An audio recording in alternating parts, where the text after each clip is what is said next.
बायको सतत पैशांची मागणी करते म्हणून वैतागलेल्या नवऱ्यानं रागाच्या भरात सुरी उचलली आणि थेट तिच्या गळ्यावरून फिरवली।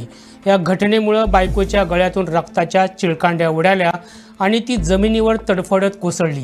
त्याच अवस्थेत तिला सोडून पती थेट पोलीस स्थानकात गेला आणि पोलिसांना केलेल्या कृत्याची कबुली दिली। या घटनेमुळे पोलीस देखील चक्रावले। त्यांनी लगेच घटनास्थळी धाव घेतली। तोपर्यंत त्याच्या पत्नीचा मृत्यू झाला होता। 3 मुलं जेव्हा शाळेतून घरी आली तेव्हा आई जगात नव्हती तर बाप तुरुंगात पोहोचला होता। अशा प्रकारे पैशांमुळे एक संसार उद्ध्वस्त झाला। 27 फेब्रुवारी रोजी दुपारी घडलेल्या या घटनेमुळे उत्तर गोव्यातील साळगाव परिसर हादरून गेला। साळगाव पोलिसांनी संशयित आरोपी विनोद भालचंद्र राठोड याला अटक केली आहे।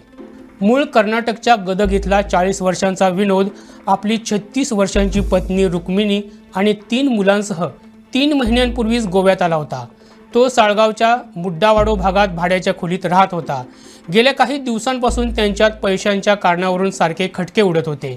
शुक्रवार 27 फेब्रुवारी रोजी सकाळी मुलं शाळेत गेल्यानंतर त्यांच्यात याच कारणावरून भांडण सुरू झालं। पत्नी सारखी पैशांची मागणी करते याचा विनोदला भयंकर राग आला। याच रागाच्या भरात त्यानं किचनमधील सुरी उचलली आणि रुक्मिणीच्या गळ्यावर वार केले। वार करताच तिच्या गळ्यातून रक्ताच्या चिळकांड्या उडाल्या। ती जमिनीवर कोसळली आणि तडफडू लागली। इतकी वर्ष संसार करूनही विनोदला तिचा कळवळा आला नाही। तिला तसंच तडफडत सोडून तो थेट साळगाव पोलीस स्थानकात गेला आणि पत्नीला ठार मारल्याची कबुली दिली। त्यानं माहिती देताच साळगावचे पोलीस घटनास्थळी दाखल झाले तेव्हा रुक्मिणीचा मृतदेह रक्ताच्या थारोळ्यात पडल्याचं दिसून आलं। पोलिसांनी पंचनामा करून मृतदेह उत्तरीय तपासणीसाठी पाठवून दिला। दरम्यान त्यांची 3 मुलं जेव्हा घरी आली तेव्हा त्यांना धक्का बसला, कारण त्यांचा बाप तुरुंगात पोहोचला होता तर माथ्यावरील आईचं छत्र देखील कायमचं हरपलं होतं।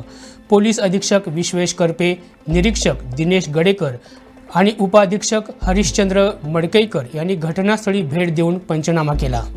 गोव्यासह महाराष्ट्रातील अशाच महत्त्वपूर्ण घडामोडी जाणून घेण्यासाठी आमच्या प्रुडंट मराठी यूट्यूब चॅनलला सबस्क्राईब करा।